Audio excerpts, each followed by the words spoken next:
মানুষের বাঁধভাঙা ভালোবাসার স্রোতে এভাবেই ফুলে ফুলে ছেয়ে থাকছে আপসী নেত্রী বেগম খালেদা জিয়ার কবর।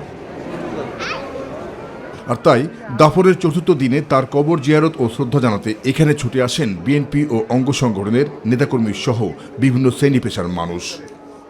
অনন্তকাল উনি যতদিন পর্যন্ত মানুষ আছে, পৃথিবী থাকবে ততদিন পর্যন্ত মানুষের ভালোবাসা থাকে এবং মানুষের জন্য মানুষ কাঁদে।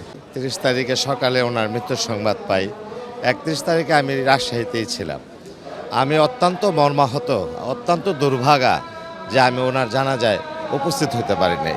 আসছে খালেদা জিয়ার কবর, ওনার প্রতি ভালোবাসা এর জন্য দেখার জন্য আসছে।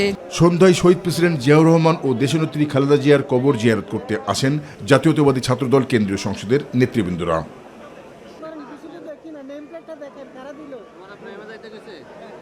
এ সময় দলের সভাপতি ও সাধারণ সম্পাদক শহীদ প্রেসিডেন্ট জিয়াউর রহমান ও খালেদা জিয়ার সংগ্রামী জীবন আদর্শে বলীয়ান হয়ে সামনের দিকে এগিয়ে যাওয়ার অঙ্গীকার করেন এবং আগামীর যে তরুণ প্রজন্ম যারা দেশের প্রশ্নে, স্বাধীনতা সার্বভৌমত্বের প্রশ্নে আপোষহীন থাকতে চাইবেন, তারা নিশ্চয়ই দেশনেত্রী বেগম খালেদা জিয়া থেকে আপোষহীন সংগ্রামে যে উদ্বুদ্ধ হবেন বলে আমরা বিশ্বাস করি। তিনি সবসময় একটি স্থিতিশীল বাংলাদেশ গড়ার জন্যে তিনি তার জীবনের পুরোটা সময় ব্যয় করেছেন।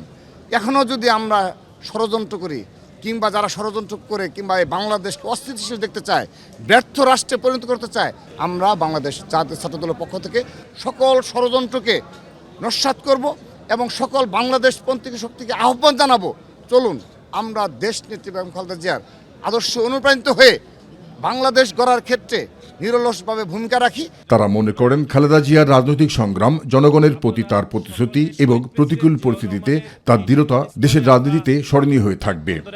অপেক্ষা করে রেখেছিলাম। জাহিদ আহমেদ বাবু, মাই টিভি, ঢাকা। দুঃখ প্রকাশ করছি।